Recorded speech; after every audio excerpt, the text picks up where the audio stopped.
जय हिंद। मैं सुनील यादव। तो कैसा रहा आज का पेपर, यानी 14 जुलाई 2024 को असिस्टेंट डायरेक्टर ग्राम उद्योग का जो एग्जाम हुआ, आप सभी लोगों ने दिया होगा जिन जिन ने फॉर्म भरा था। प्राय प्राय है ना। विद्यार्थियों की संख्या, अटेंडेंस वगैरह थोड़ी सी कम रही, ऐसा सुनने में आया है, परंतु मैक्सिमम लोगों ने इसका एग्जाम दिया है। बहुत सारे लोगों को इंतजार होगा आंसर की का, कट ऑफ वगैरह का, उस पर भी बात करेंगे। परंतु सबसे पहला मेरा क्वेश्चन आपसे है कि कैसा रहा आपका पेपर, क्योंकि कट ऑफ बताने के लिए या आंसर की वगैरह के लिए थोड़ा सा समय मुझे चाहिए, और उसके पहले आप लोगों के जवाब चाहिए। तो मेरा पहला क्वेश्चन ही यहाँ पर इस वीडियो में ये है कि कैसा रहा आपका पेपर। जो कुछ भी आपको नोट्स में उपलब्ध कराया गया, जो कुछ क्लास में पढ़ाया गया, और जो टेस्ट सीरीज में दिया गया आपको, वो कितना काम आया, कितने प्रतिशत काम आया? 10% काम आया, 50% काम आया, 60%, 70%, 80%, 90%, 95%, कितना क्या काम आया आपके? काम आया भी कि नहीं भी आया, बेकार था? शायद आपने ये बुक पढ़ी होगी जिन लोगों ने, विशेषकर नोट्स क्लास का। कैसा लगा आपको? ठीक है, क्योंकि इसको बनाने में बहुत मेहनत की गई थी पूरी पूरी टीम के द्वारा। काफ़ी अच्छे से एक कम्पैक्ट वे में बनाने को उसको प्रयास किया था। तो आप बताइएगा कि कैसा ये प्रयास रहा और कितना क्या काम आया। क्योंकि गौर से सोचिए, 10 यूनिट जिसमें से 100 क्वेश्चन आपको आने हैं। एमपीपीएससी के द्वारा लिया जाने वाला एग्जाम, वो हमेशा अपने लेवल को लेकर के चलते हैं। 10 यूनिट जो कि बिल्कुल नया है, और उसको 252 पेज, 252 पेजेस में बनाना, और उसके सार को समेट देना, खासकर उस सार को जिससे ना केवल 100 क्वेश्चन आने हैं, 10 यूनिट हैं, बल्कि जिसका कंटेंट आपके पास में शायद कहीं भी अवेलेबल नहीं था। इस बात को थोड़ी सा ध्यान में रखकर बताइएगा कि हम लोगों की मेहनत कितनी क्या साकार हुई, आप लोगों के लिए हेल्पफुल हुई या नहीं हुई, ये बात जरूर बताइएगा। नेक्स्ट विषय वस्तु पर आ जाते हैं हम। अगला जो है हमारा, कमेंट बॉक्स में जरूर ही बताना है आपको, क्योंकि मैं जानता हूँ सबसे पहला क्वेश्चन होगा कि सर आंसर की, और दूसरा होगा कि कट ऑफ, और तीसरा होगा कि रिजल्ट कब आएगा। ठीक है, और इसी में बीच में एक क्वेश्चन फंसा होगा, मेरा इतने में होगा, उतने में होगा, नहीं होगा, क्या कैसा है। परंतु उस बारे में भी बहुत ही जल्दी आपको एक वीडियो मिलने वाला है। परंतु उसके पहले मैं चाहता हूँ कि एक अपना क्लियर करें। मैं तो अपना बता दे रहा हूँ, अपना व्यू पेपर को लेकर कि कैसा लगा मुझे पेपर, कितने क्या क्वेश्चन अनुभव के आधार पर अटेम्प्ट किए गए होंगे, वो मैं अपना बता दे रहा हूँ। बट मैं आपसे जानना चाहता हूँ, आपने पार्ट ए में कितने क्वेश्चन अटेम्प्ट किए, पार्ट बी में कितने क्वेश्चन अटेम्प्ट किए, पेपर का लेवल आपको कैसा लगा, अर्थात इजी लगा, मीडियम लगा, मीडियम से थोड़ी सा ऊपर लगा, टफ से नीचे लगा, या बहुत ही टफ लगा। कैसा क्या क्वेश्चन पेपर आपको लगा है, ये बताइएगा। और ये अवश्य बताइएगा कि लगभग कितने अटेम्प्ट आपने किए हैं, पार्ट ए और पार्ट बी दोनों को मिला करके। 150 क्वेश्चंस का आपका पेपर था, उसमें से आपने कितने अटेम्प्ट किए? 120 किए, 125 किए, 130 किए, 135 किए, 100 किए? ये जरूर बताइएगा। अपना नाम, शहर का नाम जरूर लिखिएगा कमेंट बॉक्स में। ठीक है, तो मेरे दो क्वेश्चन हो गए। पहला, कैसा रहा पेपर, आपको कुछ हेल्प मिली नहीं मिली इससे? दूसरा, आपको कैसा क्या लगा पेपर, और आपने कितने क्या क्वेश्चन उसमें अटेम्प्ट किए हैं? ये मेरे दो क्वेश्चन आपसे हो गए, जिनके आपके उत्तर कमेंट बॉक्स में अवश्य देने हैं। अब इस पेपर को लेकर के, मैंने हालांकि पूरा पेपर अभी तक नहीं देखा है, एक रैंडम वे में जिस तरह से इतने जल्दी देख सकता था मैंने वो देखा है। उस हिसाब से मुझे पेपर तो मीडियम लेवल का लगा। कुछ एक क्वेश्चन को छोड़ दीजिए, लगभग 10-12 क्वेश्चन को छोड़ दीजिए, बाकी पेपर लगभग मीडियम लेवल का था। 10-12 क्वेश्चन, 15 क्वेश्चन का ऐसा होना कि बिल्कुल ही समझ में ना आए या बिल्कुल ही आंसर ना मालूम होना, स्वाभाविक सी बात है, क्योंकि एमपीपीएससी के द्वारा लिया जा रहा पेपर है। तो मुझे लगा कि मीडियम लेवल का पेपर था, और नोट्स में से काफ़ी क्वेश्चन आए हैं, टेस्ट सीरीज वगैरह में से काफ़ी क्वेश्चन आए हैं, क्लास में जो पढ़ाया था वो तो एज इट इज़ आ गया था। अभी कई क्वेश्चन मैंने ऐसे देखे, मुझे फाइंड आउट हुए कि ये तो बिल्कुल वही चीज़ है जो टेस्ट पेपर में भी हमने पूछी थी, क्लास में बार बार बताई थी, इस पर क्वेश्चन आएगा, मुझे ऐसा लगा। पर फिर भी आप बताइएगा आपका क्या कैसा अनुभव है। मैं तो अपने बारे में अच्छा ही बताऊंगा, लोग अपने बारे में अच्छा ही बताते हैं, फिर भी आप अपना बताइएगा। दूसरा पॉइंट, मुझे ऐसा लगा कि शायद इसमें पार्ट ए वाले सेक्शन में माइनस मार्किंग के बावजूद ही लगभग 40 तो टच कर दिए होंगे लोगों ने, यानी 40 तो अटेम्प्ट किए होंगे।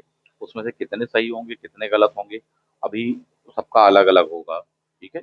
बट मेरे ख्याल से 40 क्वेश्चन तो ऐसे थे, जो अटेम्प्ट करने लायक थे, प्लस उससे ऊपर भी रिस्क लेने लायक लग रहे थे 1-2 क्वेश्चन।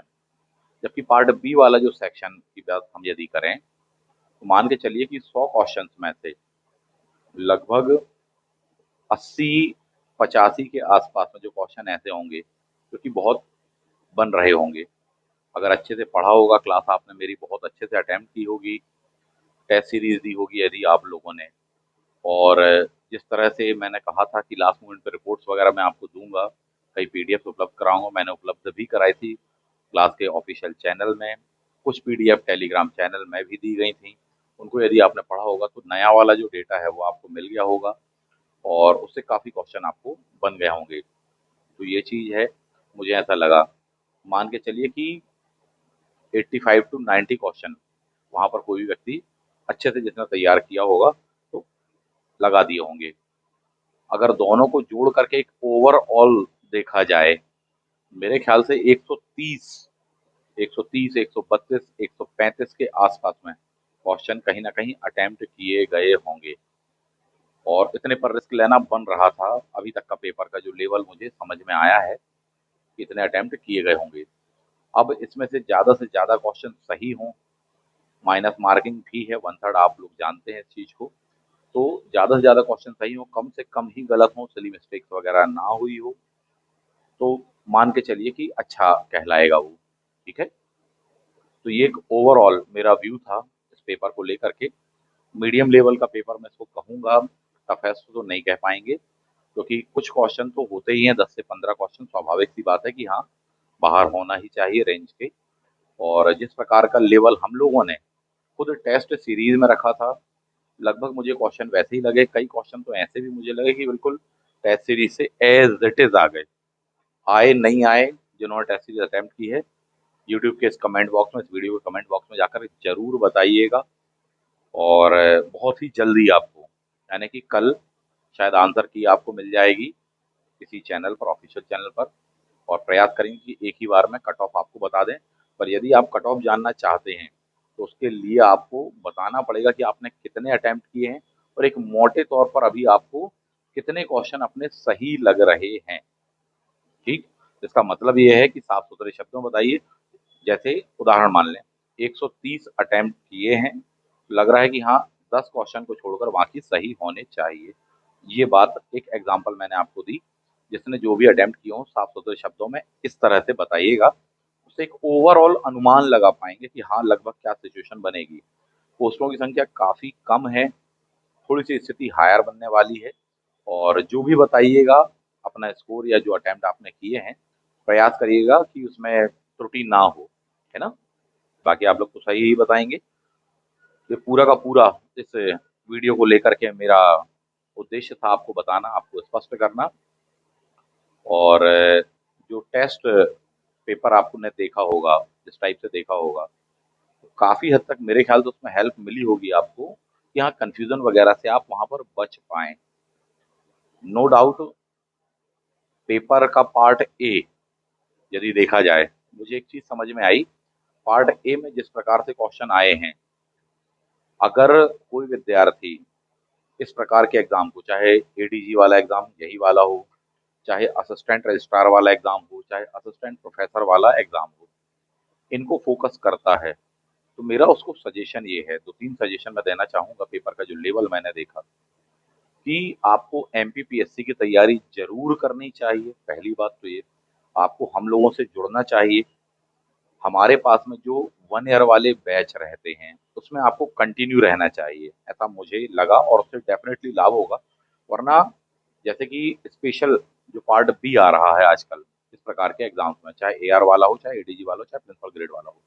पार्ट बी वाला सेक्शन तो जैसे-तैसे इतने कम समय में आपको हम लोग तैयार करवा देते हैं। लेकिन पार्ट बी में स्कोर बनाने के बावजूद भी आप गौर करिएगा, जिन्होंने पीएससी की तैयारी नहीं की थी, उनको पार्ट ए वाला सेक्शन टफ लगा होगा साहब जी, पॉइंट नंबर 1। जबकि कंपैरेटिवली मैंने देखा अभी तक जितने भी लोगों से बात हुई है, पार्ट ए वाला सेक्शन जिन्होंने पीएससी की तैयारी में लगे रहे, देते रहे हैं एग्ज़ाम, उनका एक अभ्यास रहा है, तैयारी रही है, तो कंपैरेटिवली उनका बेटर स्कोर है, ऐसा मुझे लगा अभी तक।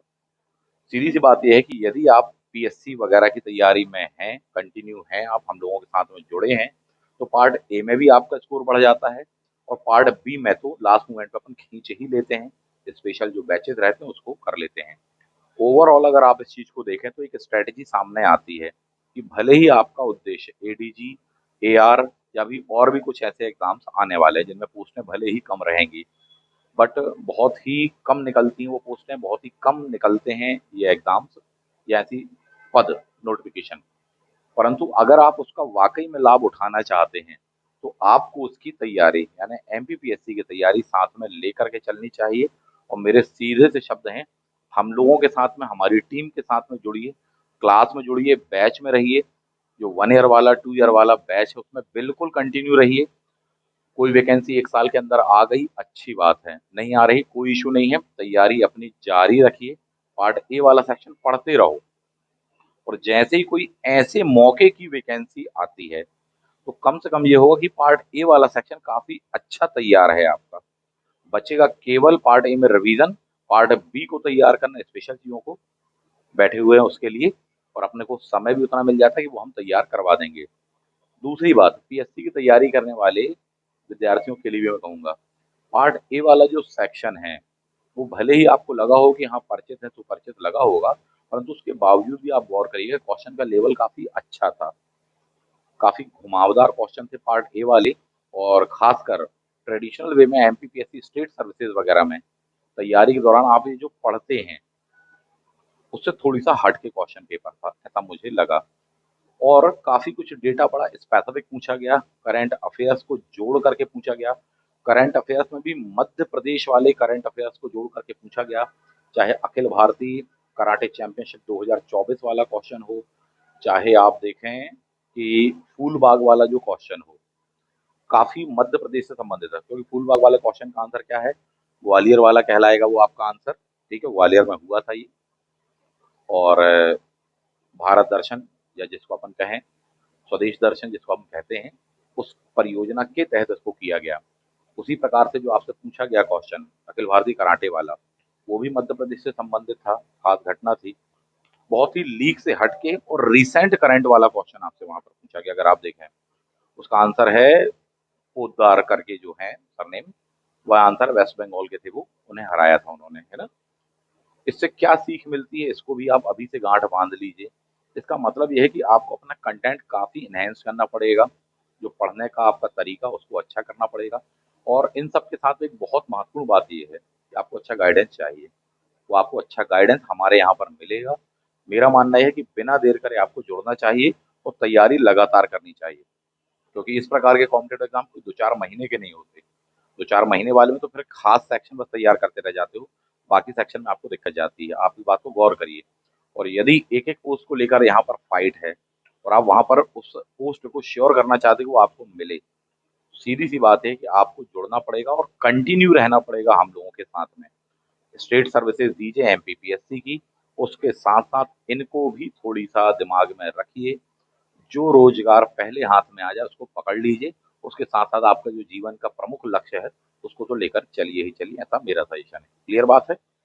तो सारी बातों का सार ये है, आगे भी कुछ ऐसे एग्ज़ाम्स आने वाले हैं, भले ही वो आपको कैलेंडर में ना दिख रहे हों, कई वैकेंसी ऐसी आने वाली हैं, बिल्कुल अभी से आप जुड़ जाइएगा, संपर्क में रहिएगा।